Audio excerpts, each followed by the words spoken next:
problem, and that is I'm addicted to negative reviews. Okay, I don't know what it is, but as soon as I'm done finishing a book, I'm immediately online looking at reviews and then scrolling all the way down to the bottom to those juicy 1 stars. Why? Why do I do this? I don't know, but it's even more delicious when it's a book that I really loved.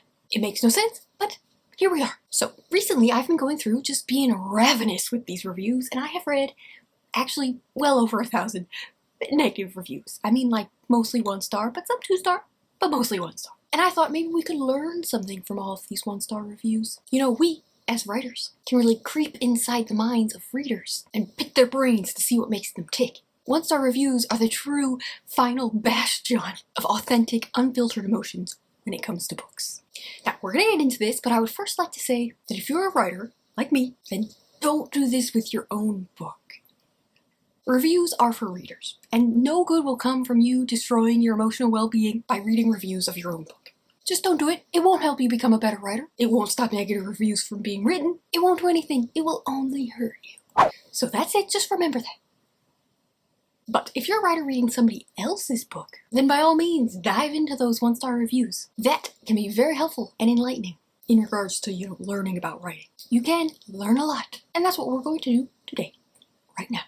Really, these are just a few things you can learn from 1 star reviews. There is so much more out there, but for a quick video, this is what I got. So the first thing I learned on my journey to the depths of articulate rage that make up 1 star reviews is to try to avoid descriptions that can be meme-ified. Like this lovely line from 50 Shades Darker by E.L. James. His eyebrows widened in surprise.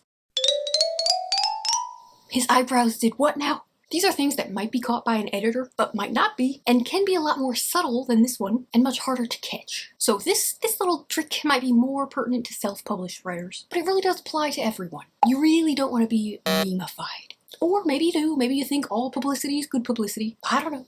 Actually, I do know you don't want to be meme-ified in your book reviews. All it's going to do is stop other people from reading your book.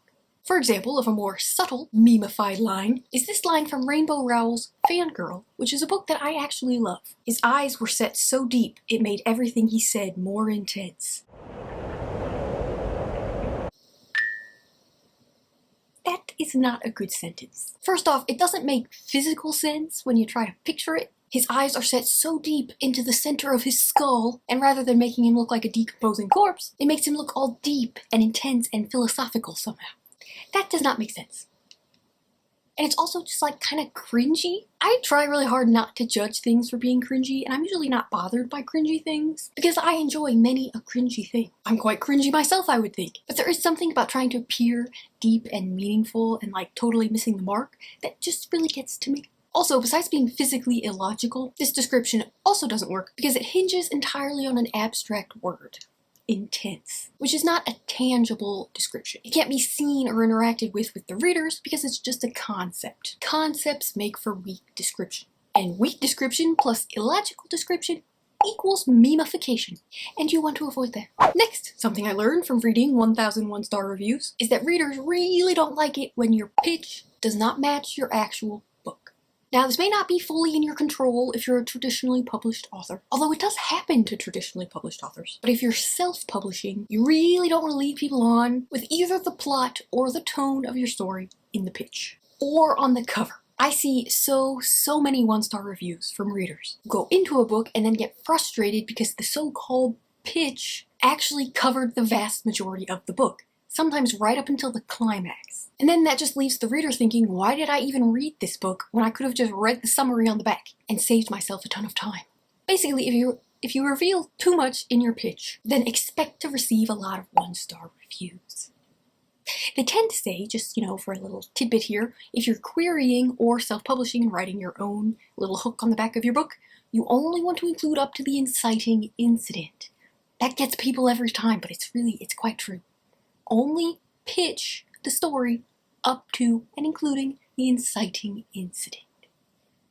Don't go further. Also, if you pitch your book as a dark psychological thriller, when the focus of the book is actually a romance, then expect to receive a lot of 1-star reviews. This goes for both pitch and cover. If you look at the cover of a book and it's really dark and surreal, but the tone of the book is light and quirky, then you will receive a lot of 1-star reviews. Next thing I learned is that you need to make sure your readers are invested in your characters before the inciting incident. Now, this can be really tricky, especially if you want your inciting incident to happen really early in the novel, like at the end of the first chapter. Make no mistake, it can be done. It has been done well, many a time. It really should be done, or else you run the risk of losing all of your readers into the sea of one-star reviews. You could write the best, most original, engaging story that ever existed, but no one will know that if you lose them at the inciting incident. I think a lot of writers think they have time to build their characters and relationships slowly, but the reality is they have to be created, established, and rootable by the time the inciting incident rolls around. You can't expect to have more time than that. I think writers can get confused because we're often told, truthfully, that the inciting incident is unlike other plot points in that it can just occur.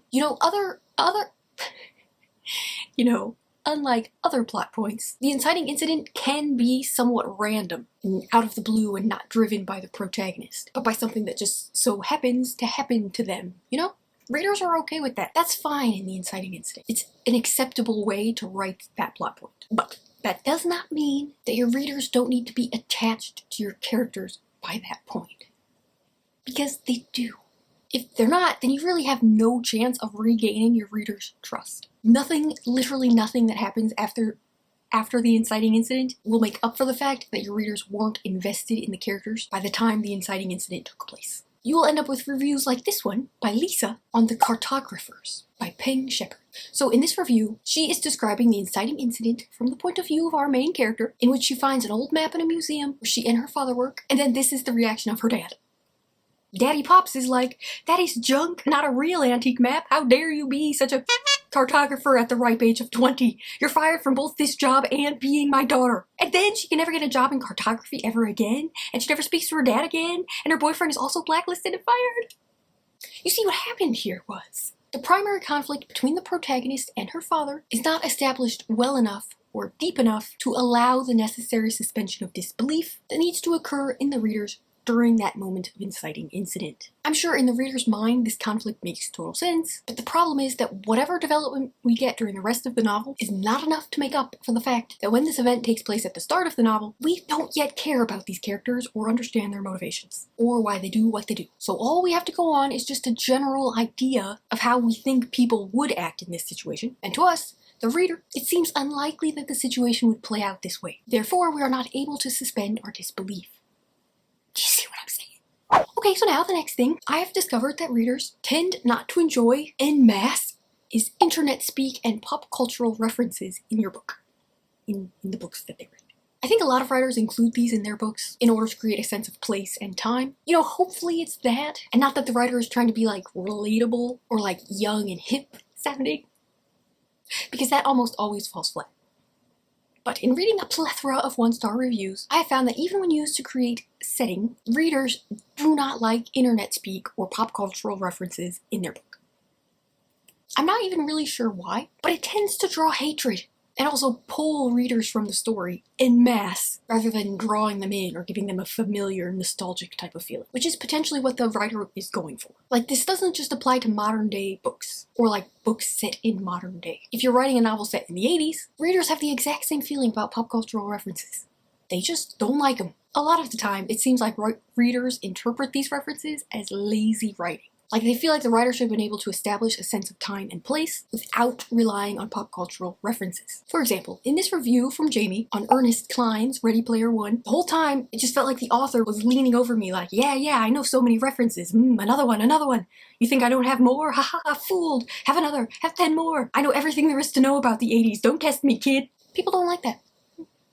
So, another thing I have gleaned from my descent into the world of one-star reviews is that readers have developed a keen eye and hatred for characters that are meant to be quirky and adorable. Now, I do have a video about this, about writing quirky characters that readers don't automatically hate, but in general, I have found that people can sniff out a character that was intended to be cute and relatable, but in reality actually just falls so flat that they end up being hateable and ruin whatever else is happening in the story. Readers can sniff these characters out like a bloodhound, and they will hate on them like it's their job. And then they will draw their friends into their hatred. And then the next thing you know, your book is sitting at the bottom of the metaphorical barrel, and no one wants to read it because it has such terrible reviews. Basically, if you're trying to write your protagonist to be cute, then tread carefully. Get a lot of feedback on that character. Make sure they read like a complete person and not just an amalgamation of cute characteristics that you've slapped together into a character in the hopes that everyone will fall in love with them. Because I guarantee you that they will not. It's brutal out there. The next thing I've learned from reading all of these one-star reviews is that people who write the reviews should be writers themselves. Because they are a hoot. I don't know how people can be so detailed and fervent and hilarious all at the same time. It's phenomenal. If you're ever having a down day, I bet you could actually make yourself feel better by reading one-star reviews. They're really like so funny and relatable. Even if you liked the book that they're hating on, these reviews are just so funny and well written that you can't help but feel like that you want those people to write a book. Because you would read it and it would be a good time. For example, you can learn some delightful new ways to describe people, like in this review from Icarus on S.J. Tilley's Nero. The main male character was an absolute white crayon and had a charisma of an itchy sweater, and the female main character sounded like someone who chews on the remote buttons. I don't even know what that means, but I like it. A review for the same book from J. Law Faux Show is, I spite finished this book. I wanted to read the ending so I could express my hatred freely. I wanted to know who recommended this book to me because I'm getting a lawyer. There's something about reading lines like that just make me feel good. You know, it's like good, clean fun, and I do enjoy it. Like this succinct review of Lucy Foley's The Hunting Party. As interesting as poking a fork in my eyes. A pleasure. Little tip, if you want to find some good one-star reviews, what you need to do is find a popular book that has a one-star review as the first review list. The top voted review. That will be a good time. Those people will write some top quality reviews, and I do think you'll want to be involved. For example, from Jay's review of The Love Hypothesis by Allie Hazelwood, I don't know what kind of drugs y'all are on, but I evidently did not receive my portion. A hoot! What a creative way to say that you don't understand why other people like this book. And that is the thing about one-star reviews. You can really get a great sense of like creative expression and using words in a new way, unburdened by the standard rules of grammar, that are able to convey the best, most unique descriptions and feedback that you will ever come across. I just love it. And I genuinely feel like reading these reviews makes me a better writer. Especially for books that I love. But not my own books. Remember that, not your own books. These may be like subtle or small things to consider when writing your book, but where else are you going to learn them? It's only from the one-star reviews. And I'm sure that there is so much else out there that you can learn too. Do it. Read them. Also, I do offer fiction editing on Fiverr, anything from short stories or single chapters to whole novels. If anybody has a story out there that they'd like for me to look at, please check out the link in the description box below. Thank you. Please like and subscribe.